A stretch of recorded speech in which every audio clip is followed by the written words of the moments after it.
Today on the Whiskey Tornado, we review Woodinville Bourbon.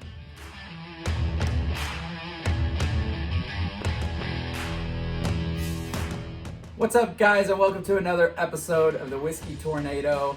Today we are reviewing Woodinville Bourbon out of Washington.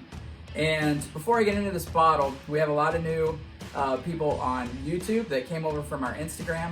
And I want to thank you guys so much. I started this little review channel in late October, and we are already over 2,000 followers on Instagram.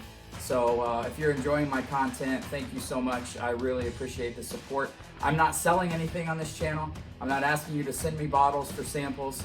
I'm not asking for Patreon support. This is just something I love to do.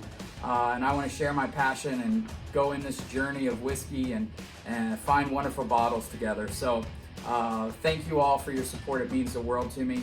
A lot of people have been asking me why I'm not reviewing harder to find allocated bottles. And guys, there are so many channels out there doing that. And I'm just not about that secondary market game. If I find one of those hard allocated bottles on the shelf and I can buy it for MSRP, then of course I will. But I'm not I just don't feel like playing the whole secondary market game or kissing up to a manager. If I like the manager and they're a great person, then wonderful, but I'm not gonna develop a shallow relationship with a manager just so I can get allocated hard to find bottles. So I hope you guys can appreciate that. I will only review, if I review a whiskey on this channel, it will be because I bought it and I bought it at MSRP. And I found it on a store shelf. So this is one I did find on a store shelf. This is Woodinville out of Washington.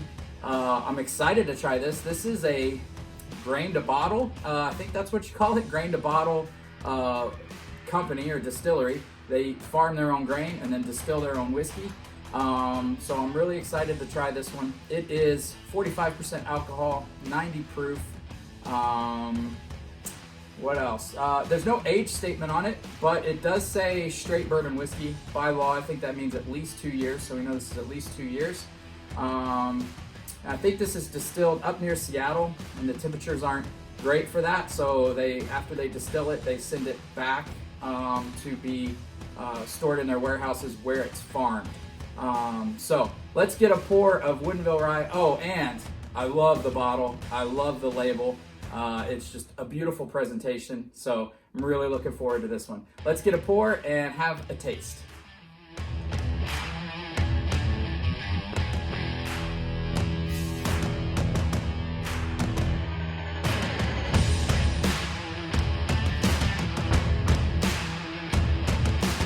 All right, guys, let's get into the nosing on this.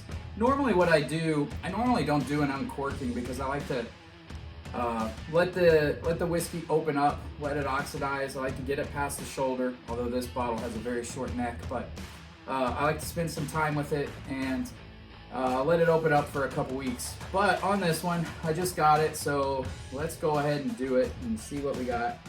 I haven't had any of this yet. On the nose, immediately, I always get the same note from craft distilleries. If this is considered a craft distillery, I'm sure it is. I haven't looked it up. And it's almost like a dry hay or almost like a barn smell.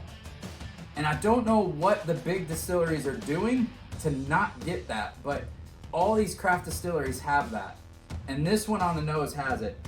If you'll notice, this is one of the unicorns I have found at MSRP in a store. Blonde Brothers Old Fangled Nodder Bourbon, which this is the 12-year, 53.2%. It is remarkable.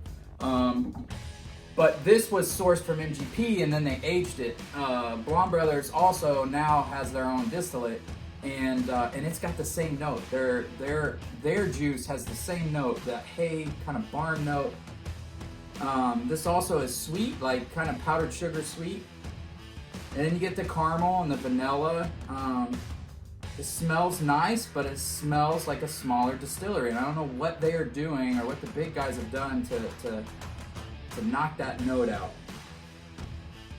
It smells good. It smells rich, and this is pot distilled, so I expect it's going to be oily and mouth coating, and the mouthfeel is going to be wonderful. All right, let's go into a sip. Cheers, guys.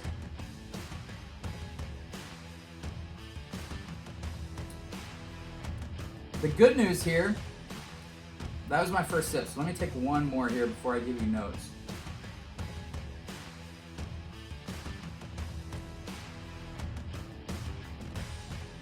The good news is that hay note that I dislike is subdued on this.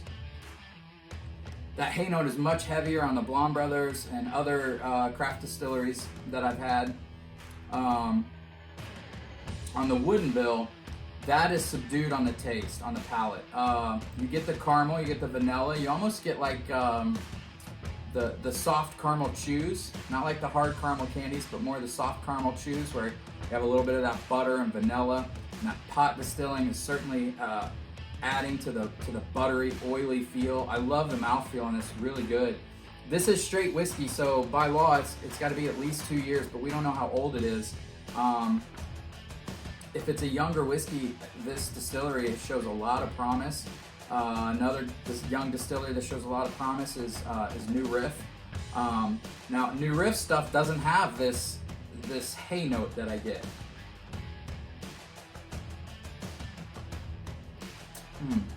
So I picked this up for MSRP, found it in the store. It was $34. I would say, if you're asking me, do I recommend it?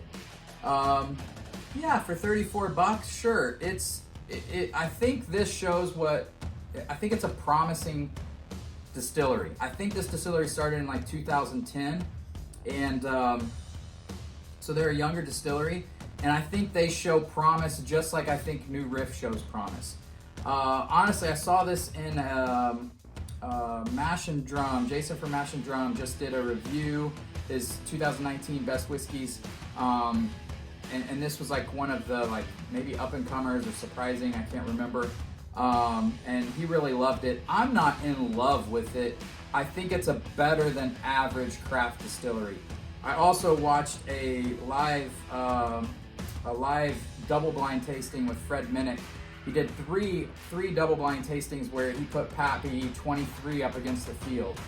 And in his first one, he had just returned from vacation, and so his palate wasn't acclimated because I don't think he was drinking as much and he had a cold and that kind of thing. But he had a really hard time choosing between this and Pappy 23.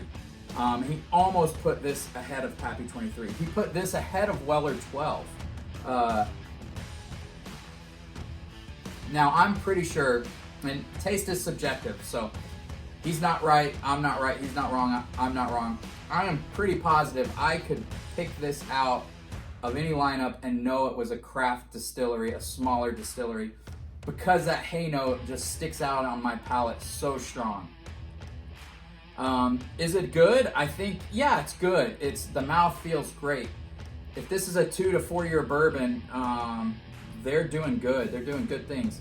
What I love about this distillery, it's grain to bottle. That's really cool. They're bottling, they're farming their grain, they're distilling it, and then they're taking this distillate, putting in casks, and moving those casks back to the farm where they're aging it. The mouth feels great. The flavors are good. I just have that little hay note that I do not like. Some people may not be able to find it and may love it. I'm just not in love with it. So I'm not as in love with it as Jason with Mash and Drum, or definitely not as in love with it as Fred Minnick was. But I can see how this distillery is going to do good things. Yeah, I don't know how much I'll reach for it. Now, if they can get rid of that hay note, this will be fantastic. So yeah, go try it. If you see it out in the stores and you can get it for 30 to 40 bucks, give it a shot and let me know what you think. This is a quick review. We're not blending this with anything. Just seen it popping up in more and more people, so I thought I would review it, tell you guys my opinion. It's a better than average craft distillery, and I can see that they're doing wonderful things. I'm excited to see where they go. But I don't think it's quite as good as everyone's saying it is, but taste is subjective. So Nobody's wrong in this game. Again, thank you guys so much for the support on Instagram. We're over 2,000 followers in a few months, and I'm excited to see where this goes. I'm not asking for I'm not asking you to donate bottles. I'm not asking you to support me on Patreon. I don't even have Patreon. I don't need any of that. I'm just sharing my love of whiskey with you guys and going along this journey and learning with you. So until next time, cheers.